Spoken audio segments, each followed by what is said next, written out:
Hi guys, this is Boniface Nyaga and we are behind the scenes of the HDA Impact Gospel Awards, and we've just been talking to a couple of board members. As you know, this is an Academy Award, which is basically a judge-based award system, and I am joined today or this time by some of our board members.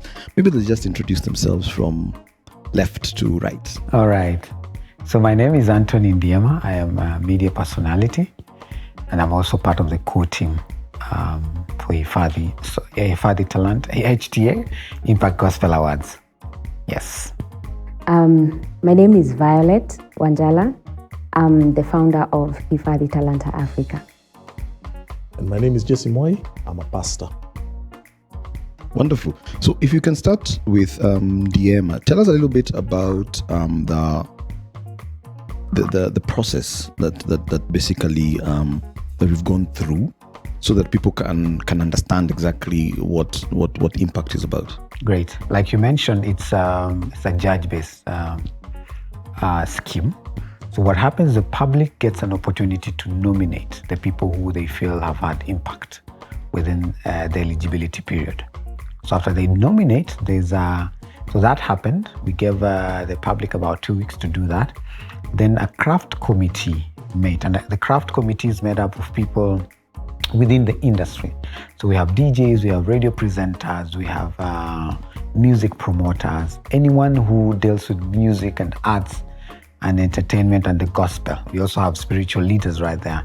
So they look at all the nominations, break that down into 5, on average 5 for each category. So we have 13 categories. So break it down into 5 nominees for each category. Of course, using a very strict criteria and the values that we are looking at. Of course, we have impact, inspiration, we have excellence, as well as, what is the other one? Sorry? Integrity. So those core values. Then after that, then the board meets, the Academy board meets. And for the board, what they do is now, from the 5 nominees in each category, of course, again, using particular criteria, they're able now to pick the winners. And eventually, now we're able to tell the story of these winners. Okay. And how's the selection process? What kind of was it tough? Was it easy? What kind of choices were you faced with in that room? This is the inaugural one, but it was very tough. We had about 1,500 nominations from the public. So picking 5 in each category was not easy. So we were able to do that quite well. We believe we picked people who have impact. Going to the board, it's even tougher, because the board have to justify why someone, is the one who's awarded. So their story has to speak for itself. But over and above everything, it's been a great process, and we're looking forward to interesting surprises as well. Awesome. Now, Violet, maybe you can, it's called the HDA Impact Gospel Awards. Maybe you can give us a little bit of background on HDA. What is it about? What was the inspiration for founding HDA? And, what's been the journey so far? Yeah, so HTA is Hifadhi Talanta Africa. And Hifadhi Talanta Africa is purely about nurturing and developing talent in Africa. So it has been around for about 3 years now, and it has 3 pillars. So we have talent search, we have mentorship, and now we have the Impact Gospel Awards. So this is our new baby on block. But of course, for talent search, we've been running it for the last 3 years, though on a low scale. Why I'm inspired with the team to do this? It's because, one, we believe as believers, we've been sent to the world to be the light, yeah? And, light is noticeable. Light pushes away darkness. So it's time for Christians to rise up. It's time for Christians to rise up and do what we have been called, which is spreading the gospel. When you think about it, the same Bible talks about, salt and seasoning. So for me, this is an opportunity to get people who are seasoned so that they may be able, to season the world and spread the gospel. So that's the inspiration. But as Ndiema again mentioned, we have our core values. So we look at integrity, we look at impact that someone is putting on board. We look at excellence. Those are very key for us. Yeah. Okay. And Pastor Jesse, you have been part of the Academy Board. Yes. Tell me a little bit about the experience that you've had. It's been a great experience because basically we are looking at people who are born again, people who are Christians, and people who are using their gifts and their talents to really make an impact in society. Because our Christianity definitely, as it's already been mentioned, that we're actually the light of the world. We're supposed to have an impact wherever we are. So for me, it's been exciting just seeing, just the whole process of recognizing people who have had an impact and just talking about them and, just trying to understand, some of these dynamics, what's going on in people's lives and what have you, and the contribution that they're actually making. People who are probably not celebrated, these are unsung heroes, people who may not necessarily be very well known sometimes, but people who are actually doing something for the kingdom. So it's been exciting. Yeah. And Ndiema, as we're talking about impact, because I would say one of the reasons why a lot of people feel this particular award show is important, because a lot of the times, especially when it comes to gospel music, there's more of a focus on popularity and not necessarily impact, because we, as Pastor Jesse has said, we celebrate. There's some people who are celebrated, and there's nothing wrong with celebrating them, but there's a popularity that tends to drive the gospel music space, and of course the media is a part of that. And you, as a practitioner of media, how can the media help to highlight impact versus impact versus popularity? And most importantly is for those people who are maybe Christian journalists such as yourself, because at the end of the day, it's driven by media is driven by ratings. So how do you balance that between the boss who wants to give you who wants you to give them ratings, and you who has an interest in creating impact? Right. Wow. Tough one.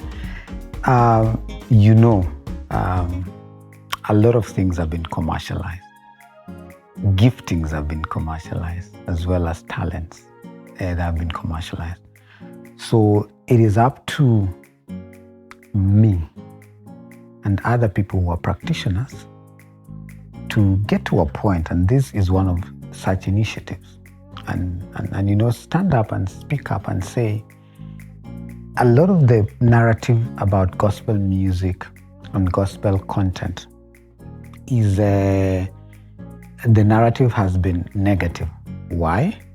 Because there's a big basket that has 250 tomatoes, probably 2 or 3 tomatoes, and Pastor will confirm that, are rotten. So what happens, the whole basket looks like it's rotten. The tomatoes are rotten. So then the narrative becomes, oh, Christians, you're not doing the right thing, you're seeking popularity. At the same time, the few who are thinking about doing impact are also thinking about being popular, because being popular translates to getting gigs, making money, and being famous, and doing it, living that life. So what I need to do and what other people need to do is to get to a point where we are saying, let's change the narrative. And changing the narrative means the little that is rotten gets mentored and someone walks with them. But a lot of those ones that are doing good are encouraged, celebrated, cheered on, and someone holds their hands and walks with them and say, let's keep doing better impact. So that there is more light, and the more the light, the more the darkness, disappears. And this is one of those initiatives. And I pray that all of us will stand up and fight for the good that is happening and do it right. Okay. Wow, wonderful. Now, Violet, maybe because you've been on both sides, you've been on the corporate end and you've also been as an artist. And sometimes as artists, you may want to create impact, just as Ndiema is saying, you're this big artist, you want to create impact, but the corporate comes in with their own, demands. So as an artist, as someone who's organized events, as someone who's been in this space, how do you manage that kind of pressure? I think one of the basic things also, and about Christianity is values, knowing what you stand for. And, even as we've said, Impact Awards stands for integrity. Integrity means you're the same. So we don't have a different Violet at night and a different Violet during the day. So, for me, it's, people having integrity. So even if you're a Christian and you're an artist and corporates are coming, you have to weigh. Where you feel you will compromise your values as a Christian, then turn down the offer.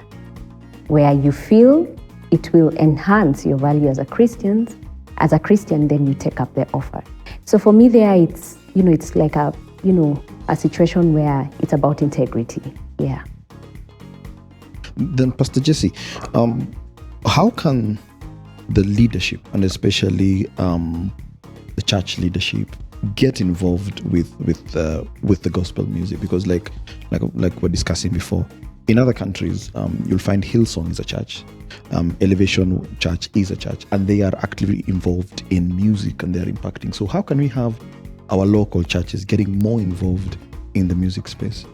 I think it's already beginning to happen. I think some of our churches, are really beginning to, pick up that mantle and really investing in music, investing in young people, investing in talent. We're already beginning to see it, but of course the opportunities are huge, and the space is still very wide.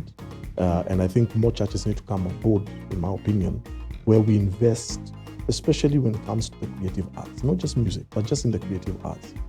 Today, we're actually also beginning to see even churches supporting their young people when it comes to drama, and shooting, drama series and which are being aired already. I mean, churches are already beginning to do that, which I think is a great thing, because a lot of the young people, primarily young people, want to express their gifting, whether it is in music, whether it's in the arts, whether it's acting and what have you.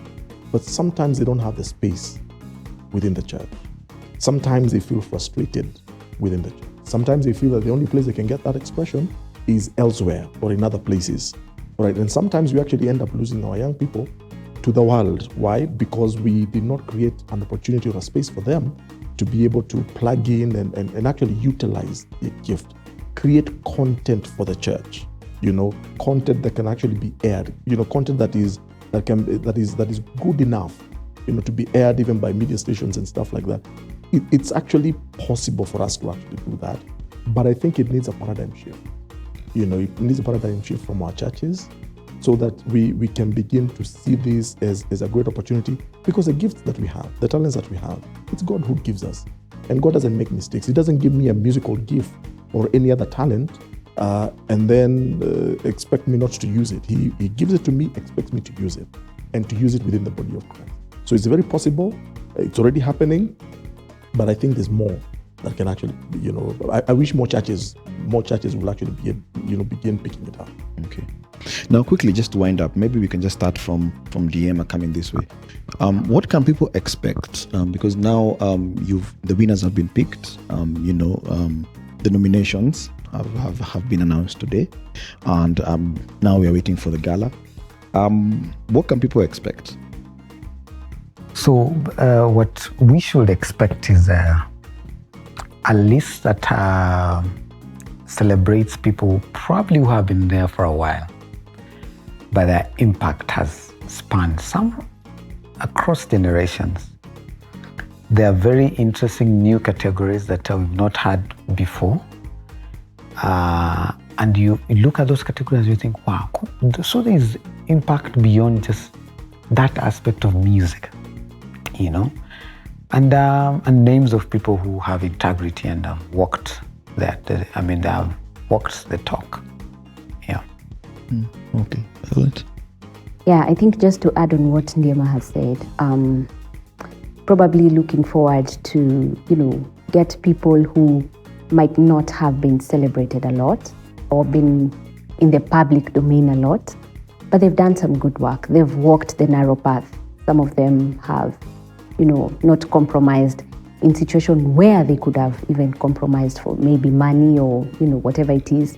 So some have walked a narrow path, and but they've stuck to the word. They've stuck to, core values that we feel as Impact Awards, they deserve to be celebrated. Yes. Okay. Reverend Jesse. I think we can expect some good surprises, so just some wonderful surprises. And I think people will be waiting to hear, who has won and who is being recognized and what have you. But I think with every award will come a narrative. So it's not just about awarding people just to say, hey, you did well. But there's going to be a narrative behind it. Like, this is why, this is what we are celebrating. This is what stands out with these particular individuals. And for us, I think we hope and pray that will be a time for people to learn. It will be a time for people to understand that it's not just about my singing. It's not just about the fact that I can sing very well or do this very well. My whole life counts. The way I live, the way I carry myself, So that narrative will be part of those awards, and I think it will be an amazing. Let me just put it this way: these awards will be an impact themselves, where the story of the cross of Jesus Christ is concerned. Wow. So that's all the time we have. Keep it right here for more updates.